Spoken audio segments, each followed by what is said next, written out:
अब इसके बाद हम बात करें स्थलाकृतियों के अंदर एक लैंड की हमने चर्चा कर ली कि लैंड में भूमि किस प्रकार की है, क्या वो पर्वतीय भूमि है, क्या पठारी भूमि है, मरुस्थली भूमि है मतलब रेतीली भूमि है, या कोई दलदली भूमि है।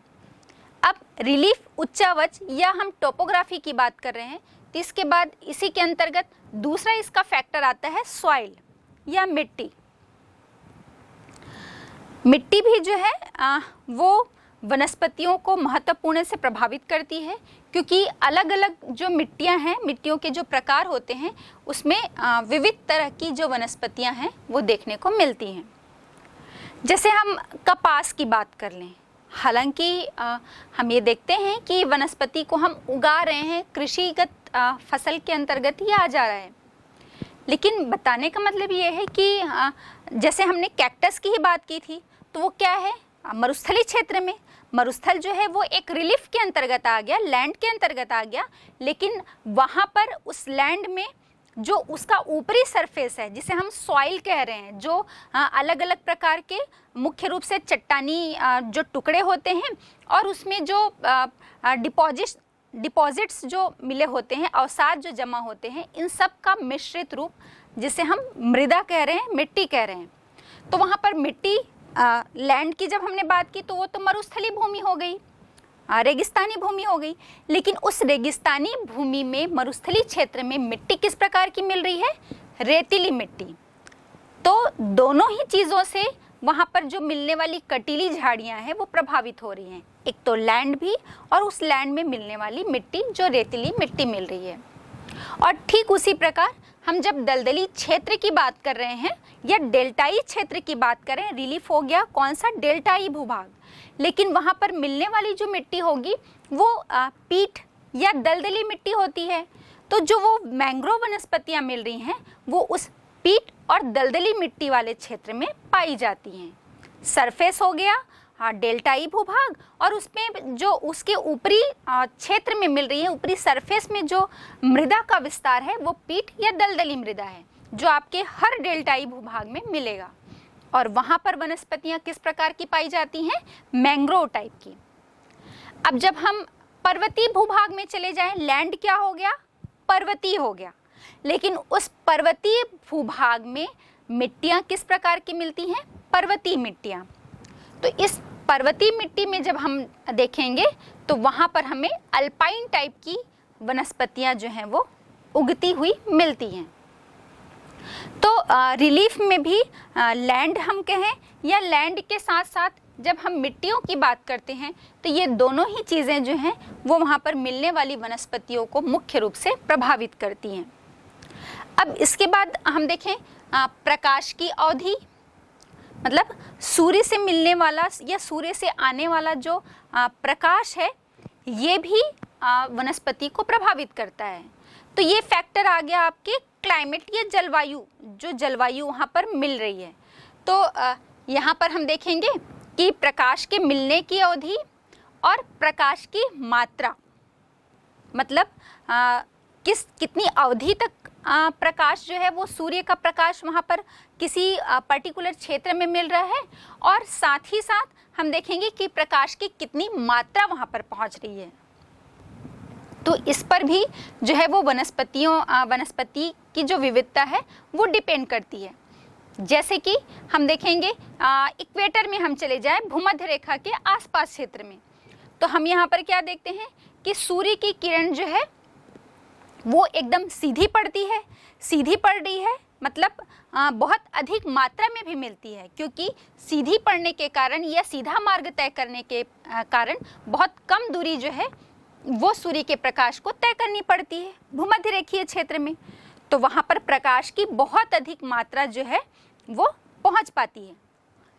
अब हम यहाँ पर देखेंगे कि अधिक प्रकाश के मिलने के कारण जैसे ही आप भूमध्य रेखीय या विषुवत रेखीय क्षेत्र में चले जाते हैं तो आपको बहुत ऊंची ऊंची झाड़ियाँ जो हैं, वनस्पतियाँ जो हैं वो देखने को मिलती हैं।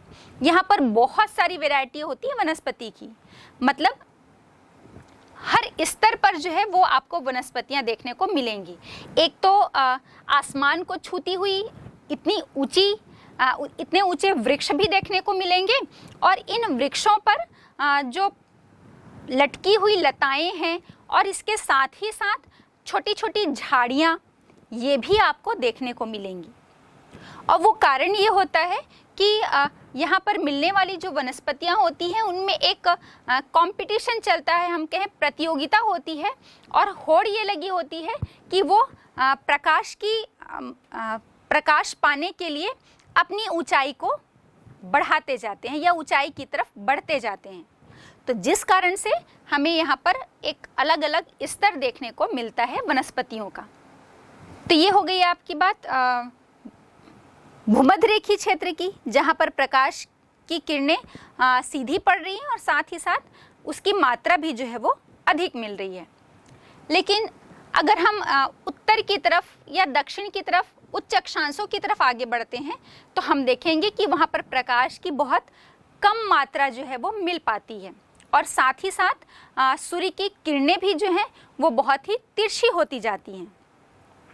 तो सूर्य की तिरछी किरणें और साथ ही साथ प्रकाश के मिलने की अवधि भी कम हो जाती है और मात्रा भी कम हो जाती है, जिसके कारण वहाँ पर आपको पेड़ पौधे वृक्ष इस रूप में ये वनस्पतियाँ देखने को नहीं मिलती।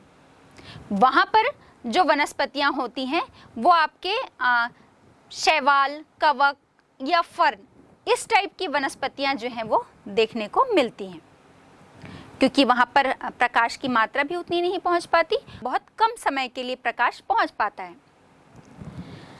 अब इसके बाद नेक्स्ट हम देखें तो वो है वर्षा या प्रेसिपिटेशन।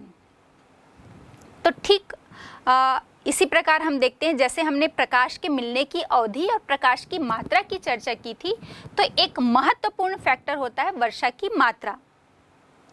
जैसे आप अपने घरों में भी देखते होंगे, आपने घर में अपने गमले में एक पौधा लगाया और अगर उस पौधे में प्रॉपर सूर्य का प्रकाश जो है वो मिल पा रहा है और आप उसमें पानी भी डाल रहे हैं तो वो बहुत अच्छी तरह से ग्रो करता है वो पौधा। तो वैसे ही जब हम नेचुरल वेजिटेशन की भी बात करते हैं या वनस्पतियों की चर्चा करते हैं तो हम देखेंगे कि जहाँ पर बहुत अधिक वर्षा होती है, बहुत ज़्यादा वाष्पीकरण, बहुत ज़्यादा वर्षा, तो वहाँ पर बहुत ऊंचे ऊंचे वृक्ष जो हैं वो मिलते हैं। जैसे हमने अभी बात की थी भूमध्यरेखीय क्षेत्र की, फिर हम चले जाएं इस भूमध्यरेखीय क्षेत्र में अमेज़न बेसिन में, कांगो बेसिन में। तो ये एक ऐसे क्षेत्र हैं भूमध्यरेखीय क्षेत्र के जहाँ पर सूर्य की किरणें सीधी पड़ती हैं, प्रकाश की मात्रा बहुत ज़्यादा मात्रा में होती है और साथ ही साथ बारिश भी बहुत अधिक होती है। इस कारण यहाँ पर बहुत ज़्यादा घना वनस्पति आच्छादन देखने को मिलता है, मतलब बहुत घनी घनी वनस्पतियाँ, बहुत ऊंचे ऊंचे वनस्पतियों से लेकर छोटी छोटी झाड़ियाँ भी यहाँ पर मिलती हैं। और इन झाड़ियों और वृक्षों में ये जो झाड़ियाँ और वृक्ष होते हैं वो लताओं से लदी हुई होती हैं। मतलब मनुष्य का जाना तो बहुत दूर की बात होती है, यहाँ पर जो सूर्य का प्रकाश है वो भी पूरी तरह से धरातल तक नहीं पहुँच पाता, इतना घना वनस्पति आच्छादन होता है इस क्षेत्र में। हम तो कल्पना भी नहीं कर सकते कि हम इस अमेज़न बेसिन या कांगो बेसिन वाले क्षेत्र में जाएं। तो ये किस कारण से है? बहुत ज़्यादा वर्षा की मात्रा, प्रकाश की मात्रा और प्रकाश के मिलने की अवधि, ये तीनों ही फैक्टर इसको प्रभावित करते हैं। अब जब हम वर्षा की चर्चा कर रहे हैं, वर्षा की मात्रा कैसे प्रभावित करती है, तो आप देखेंगे कि जो व्यापारिक पवनों वाले क्षेत्र होते हैं, मतलब हम चले जाएं 0 से 5 से 10 डिग्री तक, तो आपका भूमध्यरेखीय क्षेत्र हो गया, जहाँ पर ये आपके अमेज़न बेसिन, कांगो बेसिन वाले क्षेत्र आते हैं, जहाँ पर इतना सदाबहार वनस्पतियाँ यहाँ पर देखने को मिल रही हैं। लेकिन हम ऊपर की तरफ जाते हैं, उत्तर की तरफ, चाहे वो उत्तर में या दक्षिण में आए, तो हम देखते हैं कि लगभग 5-10 डिग्री से लेकर 30 से 35 डिग्री अक्षांशों के बीच जहाँ पर व्यापारिक पवनें प्रमुख रूप से चल रही हैं। तो इन क्षेत्रों में हम क्या देखते हैं? इन क्षेत्रों में हम देखते हैं कि व्यापारिक पवनों के प्रभाव से जो महाद्वीप के पूर्वी हिस्से होते हैं वहाँ पर तो बहुत ज़्यादा वर्षा होती है, और जैसे जैसे ये महाद्वीप के मध्य भाग में आते हैं तो वहाँ पर वर्षा की मात्रा कम होती है। और ऐसे ही जब हम पछुआ हवाओं के क्षेत्र में चले जाएं तो हम देखेंगे कि वहाँ पर महाद्वीपों के जो पश्चिमी क्षेत्र हैं वहाँ पर सर्वाधिक वर्षा होती है, और जैसे जैसे हम मध्य क्षेत्र की तरफ बढ़ते जाते हैं तो बारिश की मात्रा, वर्षा की मात्रा कम होती जाती है। तो मतलब ये है कि जहाँ पर बहुत अधिक बारिश होगी वहाँ पर बहुत घना वनस्पति आच्छादन मिलेगा, बहुत ऊंचे ऊंचे वृक्ष मिलेंगे और घने वृक्ष मिलेंगे। लेकिन जैसे जैसे वर्षा की मात्रा घटती जाती है तो झाड़ियाँ, और झाड़ियों के बाद फिर और जब हम कहें कि वर्षा की मात्रा कम होती जाती है तो हमें घास के मैदान जो है वो देखने को मिलते हैं। मतलब वृक्षों की ऊंचाई और उसकी सघनता भी जो है वो कम होती जाती है। तो वर्षा भी जो है वो वनस्पति को प्रभावित करने वाला एक महत्वपूर्ण फैक्टर है।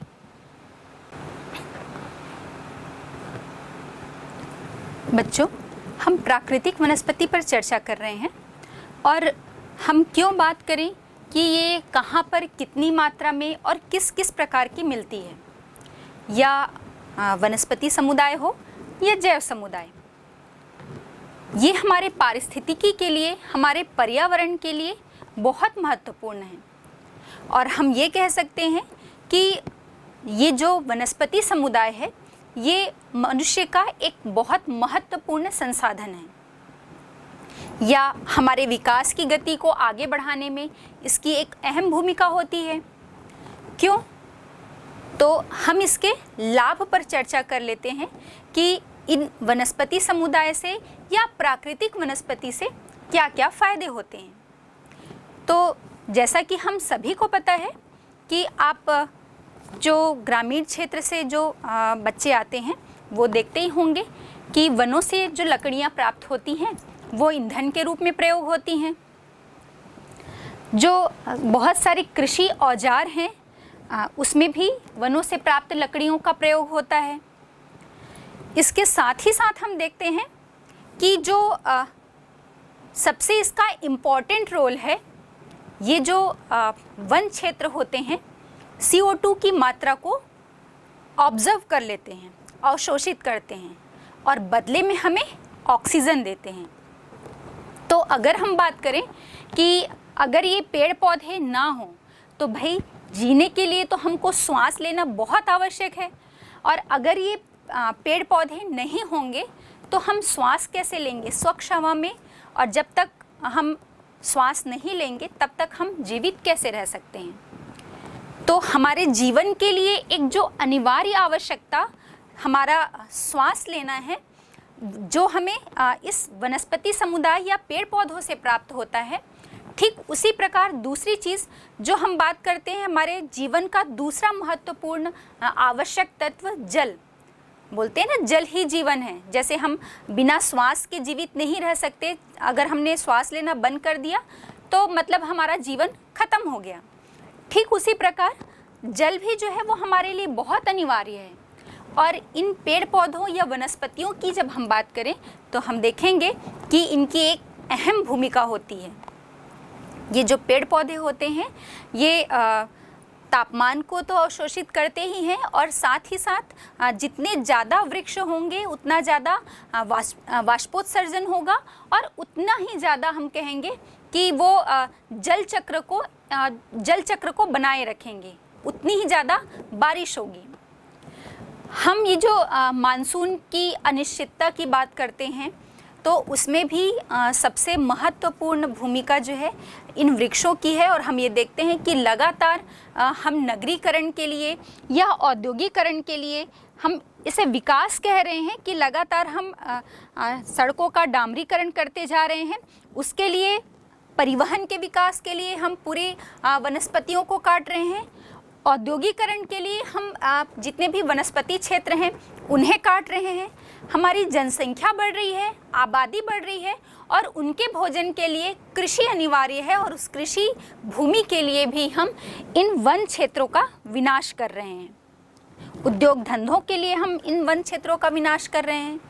तो हम ये कह सकते हैं इन वन क्षेत्रों के इतना अत्यधिक दोहन के कारण ये जल चक्र जो है वो असंतुलित हो गया है, और वर्षा जो है ये इसकी अनियमितता का एक प्रमुख कारण हम कह सकते हैं।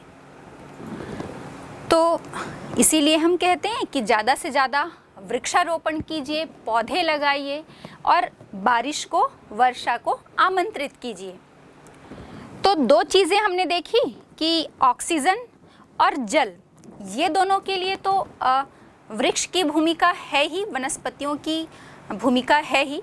इसके बाद हम देखते हैं कि इन वन क्षेत्रों में बहुत सारे जो जैव समुदाय हैं, जंतु हैं, पशु पक्षी हैं, उनका निवास होता है। कल्पना कीजिए कि जिस घर में, जिस छत के नीचे आप रहते हैं, अगर हम उस घर को तोड़ दें, उस छत को हटा दें, तो फिर आपके आवास को नष्ट कर दें, तो आप कहाँ रहेंगे?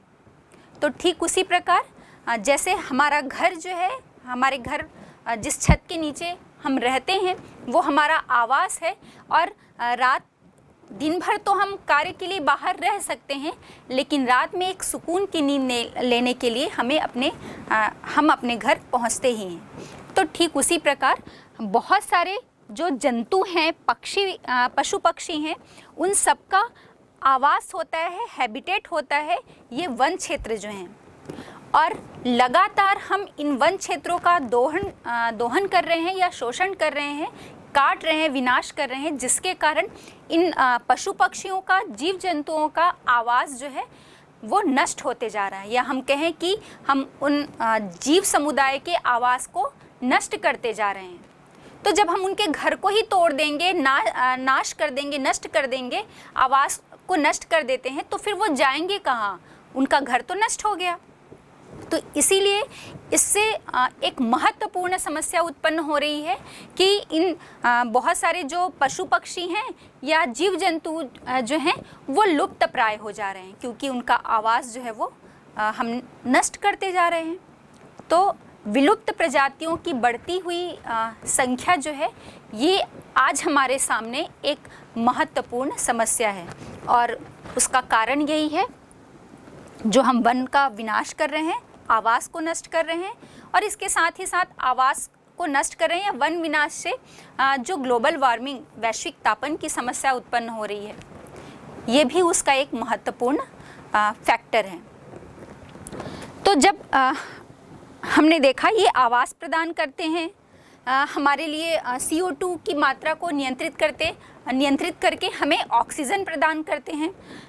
इसके साथ ही साथ हमने देखा जल चक्र के लिए एक अनिवार्य जो है वनों की उपस्थिति है। इसके साथ ही साथ एक अन्य महत्वपूर्ण कारक जैव भू रासायनिक चक्र होता है, उसे भी नियंत्रित किया जाता है वनों के द्वारा।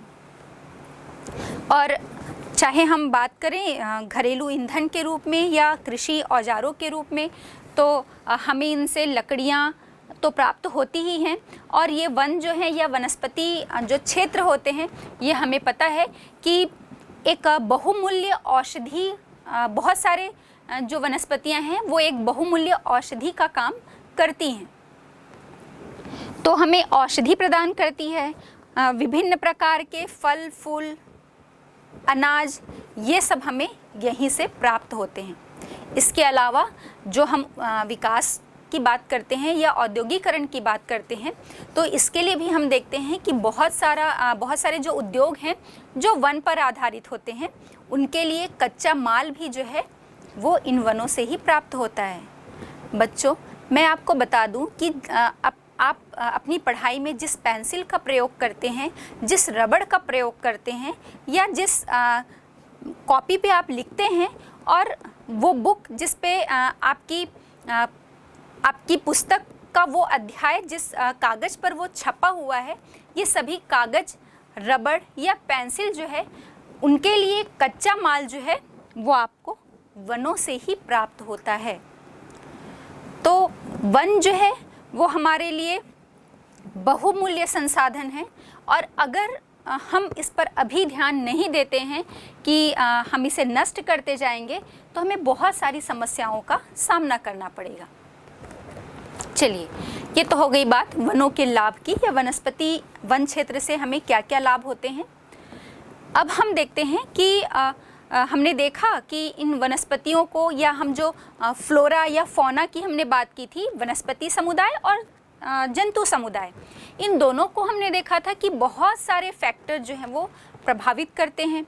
जैसे रिलीफ है, मतलब उच्चावच है, स्थलाकृति, फिनलैंड, भूमि वहाँ की, सॉइल है, मिट्टी प्रभावित करती है, जलवायु प्रभावित करती है, प्रकाश के मिलने की अवधि और प्रकाश की मात्रा प्रभावित करती है। और इन सभी कारकों से प्रभावित होकर हम देखते हैं कि हमारे भारत जैसे एक विशाल आकृति वाले देश में अलग अलग प्रकार की वनस्पतियाँ और अलग अलग जंतु समुदाय जो हैं वो इस भारत के अलग अलग हिस्से में हमें देखने को मिलते हैं। तो भाई ठीक है, इतनी सारी विभिन्नता हमें देखने को मिलती है, लेकिन इसमें भी हम देखेंगे कि कुछ तो जो है वो इक्वल होगा, समान होगा। जैसे मान लो कुछ ऐसे क्षेत्र होंगे जहाँ पर एक समान जो है वो वनस्पति या जीव समुदाय देखने को मिलते हैं। तो इस आधार पर जो है उनके लक्षणों के आधार पर, विशेषताओं के आधार पर और इसके साथ ही साथ वर्षा की मात्रा के आधार पर भारत में जो वनस्पति के प्रकार हैं वो 5 प्रकार में इसे विभाजित किया गया है, जिसमें प्रमुख रूप से हम देखते हैं उष्णकटिबंधीय सदाबहार वन, ट्रॉपिकल एवरग्रीन फॉरेस्ट। फिर दूसरा है उष्णकटिबंधीय पर्णपाती वन, तीसरा उष्णकटिबंधीय कटीले वन तथा झाड़ियाँ, चौथा पर्वतीय वन और पांचवा है मैंग्रोव वन। ये कुछ लक्षणों के आधार पर और वर्षा की मात्रा के आधार पर ये विभाजन किया गया है। तो इन 5 प्रकार की वनस्पतियों पर हम एक एक करके विस्तृत रूप से चर्चा करते हैं। बच्चों, ये आपके परीक्षा के दृष्टिकोण से बहुत महत्वपूर्ण है। एक बड़े क्वेश्चन, दीर्घ उत्तरीय प्रश्न के रूप में भी आपसे पूछा जा सकता है कि भारत में वनों के प्रकार का वर्णन कीजिए, या फिर छोटे प्रश्न के रूप में आपसे ये पूछा जा सकता है। आगे हम और डिटेल से इस पे चर्चा करेंगे, लेकिन पहले से मैं आपको इसलिए बता रही हूँ ताकि जब मैं इसको डिस्क्राइब करूँ तो आप उसे बहुत ध्यान से सुनें। जैसे छोटे प्रश्न या ऑब्जेक्टिव टाइप में पूछा जा सकता है कि मानसूनी वन किस प्रकार के वन को कहा जाता है, या पतझड़ वन किस वन का दूसरा नाम है, या फिर उनमें वर्षा की मात्रा के आधार पर आपसे प्रश्न पूछे जा सकते हैं। जैसे किस प्रकार के वन में 200 सेंटीमीटर से अधिक वर्षा होती है, या 70 सेंटीमीटर से कम वर्षा वाले कौन से वन हैं।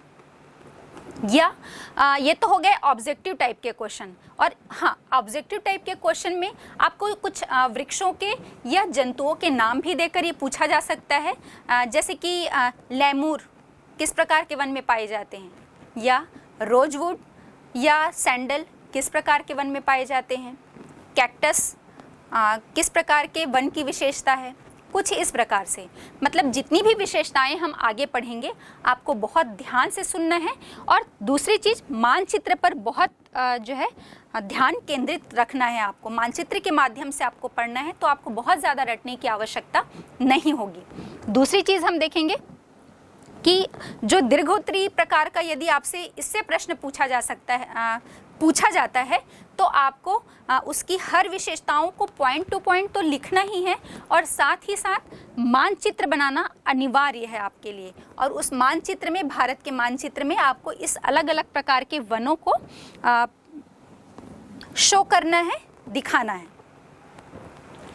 अब इसके बाद आपसे जो लघुत्तरीय टाइप के प्रश्न या कुछ छोटे प्रश्न, जैसे 2 नंबर के प्रश्न अगर पूछे जाएंगे तो आपसे ये पूछा जा सकता है कि किसी जो ये 5 प्रकार के वनों के प्रकार मैंने बताए, उसमें से कोई एक वन के प्रकार, उसकी 2 विशेषताएं, जैसे कि पर्णपाती वन की किन्हीं 2 विशेषताओं का वर्णन कीजिए, पर्वतीय वन की किन्हीं 3 विशेषताओं का वर्णन कीजिए, या ऐसे ही 5 प्रकार के वनों में कुछ, या एक जैसे मैंग्रोव वन है उसमें क्या विशेषता पाई जाती है।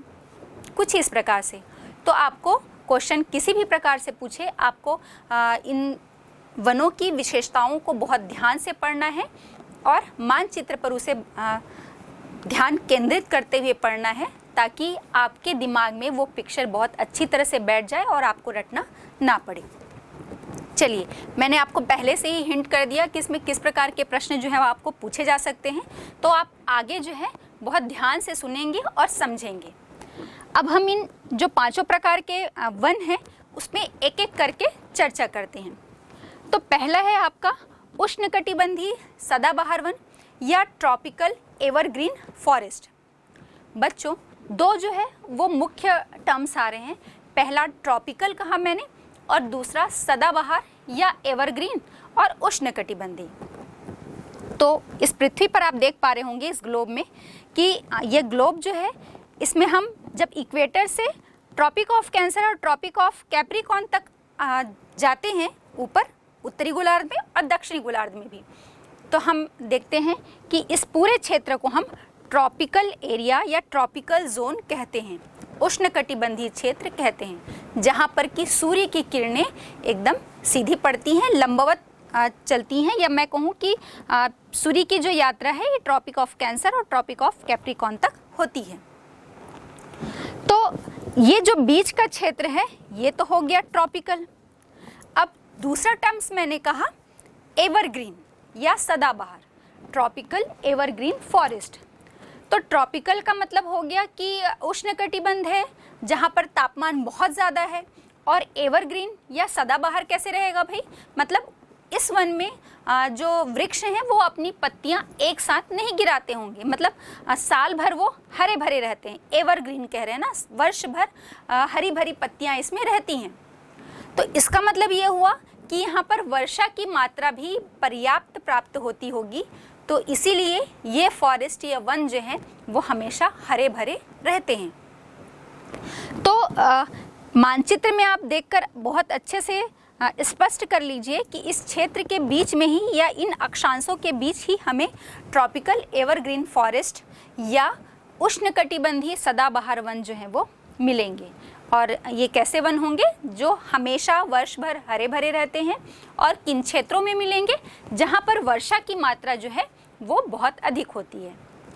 तो आइए हम इसमें कुछ चर्चा कर लेते हैं, या मैं ये कहूँ कि जब आप इसके आंसर लिखेंगे तो आपको टू द पॉइंट लिखना है। जैसे कि ये तो हमने देख लिया कि उष्णकटिबंधीय सदाबहार वन क्या है।